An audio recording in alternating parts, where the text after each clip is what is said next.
ৰাইজক জিয়াটো ভুগাই থকা ধদৰ আলি পুনৰ নিৰ্মাণৰ কাম আৰম্ভ। সন্তুষ্টি প্ৰকাশ দীৰ্ঘদিন ধৰি প্ৰতিবাদ কৰি থকা বিভিন্ন দল সংগঠনৰ। শিৱসাগৰ জিলাৰ ঐতিহাসিক ধদৰ আলিৰ সম্প্ৰসাৰণ কৰি পুনৰ নিৰ্মাণৰ কামৰ নিবিদা লাভ কৰিছিল শিৱ হাৰলালকাৰ নামৰ বিতৰ্কিত ঠিকাদাৰজনে। অতি নিম্নমানৰ কাম কৰাৰ লগতে আধাতে কামটো এৰি দিয়াৰ বাবে স্থানীয় ৰাইজে বাৰিষা জিয়াটো ভুগিবলগীয়া হৈছিল। জাতীয় সংগঠনবিলাকে সময়ে সময়ে প্ৰতিবাদ কৰি চৰকাৰৰ দৃষ্টি আকৰ্ষণ কৰিছিল। অসম চৰকাৰে পুনৰ নিবিদা গ্ৰহণ কৰি ঐতিহাসিক পথটো নিৰ্মাণৰ কাম আৰম্ভ কৰাত সন্তুষ্টি প্ৰকাশ কৰিছে বিভিন্ন জাতীয় সংগঠনে। ইতিমধ্যে আমি টাই আহোম যুৱ পৰিষদ মানে কৃষক মুক্তি সংগ্ৰাম সমিতি আহোম জাতীয় গণমঞ্চ অসম মহিলা সমিতি এনেকৈ বিভিন্ন সংগঠন ধৰি আমি বহুত দিনৰ পৰা আমি দাবী কৰি আহিছোঁ যে ধুদুৱালি যিহেতু ধুদুৱালিটো আমাৰ বিশেষকৈ আমাৰ যিটো এই নামটি চাৰিআলিৰ পৰা যিটো আমাৰ আমগুৰিলৈকে যিটো জৰাজীৰ্ণ অৱস্থা আমি এইখিনিতে ধৰি আমি আৰু অন্যান্য নকছাৰীলৈকে আমি দাবী জনাই আহিছোঁ যে এইবোৰ সোনকালে আমাৰ নিৰ্মাণ হ'ব লাগে। কিন্তু সেই কথাটো ইতিমধ্যে আপোনালোকে জানে যে আগত এজন শিৱা হালালকাৰ নামৰ এজন ঠিকাদাৰে ৰাস্তাটো যথেষ্ট ভাল আছিলে। তেওঁ বহল কৰিবলৈ বুলি কৈ পেলাই ৰাস্তাটো গোটেইটো ভাঙি যিটো অৱস্থা কৰি থৈ গ'ল।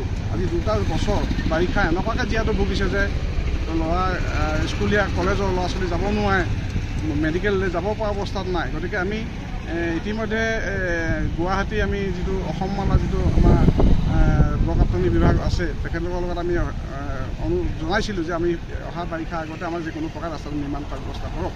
তেখেতলোকে কথা দিছিলে। ইতিমধ্যে আমাক তেখেতলোকে জনাইছে যে এজন ADCI বুলি এটা প্ৰতিষ্ঠানে ইতিমধ্যে নিবিদা লাভ কৰিছে আৰু নিবিদা লাভ কৰিয়ে তেখেতলোকক মানে আমি এইটো কথাও আমি অফিচাৰ বৰকাপ্তানি বিভাগক জনাইছোঁ যে লাভ কৰা যেতিয়াই কৰিব তেতিয়াই সোনকালে কাম কৰিবলৈ বুলি আমি তেওঁলোকক মানে ব্যৱস্থা কৰি দিবৰ কাৰণে জনাইছিলোঁ। কিন্তু ইতিমধ্যে তেওঁলোকে আহিছে আৰু আহি পেলাই তৎকালীনভাৱে তেওঁলোকক কাম কৰিবৰ কাৰণে আমি অনুৰোধ জনাইছোঁ আৰু তেখেতলোকক আমি আদৰণি জনাইছোঁ যে আমাৰ যিটো জীয়াটো ভুগি আছে মানুহখিনি যাতে সম্পূৰ্ণ বৰ্তমানটো একে বছৰে বা একেটা সময়তে শেষ কৰিব নোৱাৰে, কিন্তু বৰ্তমান আমাৰ যাতে ৰাস্তাটো মানুহখিনি অহা যোৱা কৰিব পৰা এটা ব্যৱস্থা কৰি দিবৰ কাৰণে আমি তেখেতলোকক অনুৰোধ জনাইছোঁ আৰু গোটেই ৰাইজ হৈ তেখেতলোকৰ লগত আমি আছোঁ যে তেখেতলোকে যাতে ৰাস্তাটো নিৰ্মাণ কৰোঁতে কোনো বাধা বিঘিনি নহয় সেই প্ৰতিও ৰাইজক আমি সতৰ্ক ৰাখিবৰ কাৰণে অনুৰোধ জনাইছোঁ। আৰু গোটেই সংগঠন আৰু গোটেই আমাৰ স্থানীয় মানুহ লৈ পেলাই যতিকাষৰীয়া মানুহ লৈ আমি এখন মিটিঙো আহ্বান কৰাৰ ব্যৱস্থা কৰিম ইয়াৰ পাছতে। গতিকে আমি যিহেতু ইয়াত মানে বহুতৰ পইচা পাবলৈ আছে, পইচা পোৱা নাই, কামৰ অকণমান অসুবিধা হৈ আছে। গতিকে সেইখিনিও ব্যৱস্থা কৰাৰ কাৰণে যাতে কমিটি আমাৰ দায়িত্ব মানে যাতে চৰকাৰক দাবী জনাব।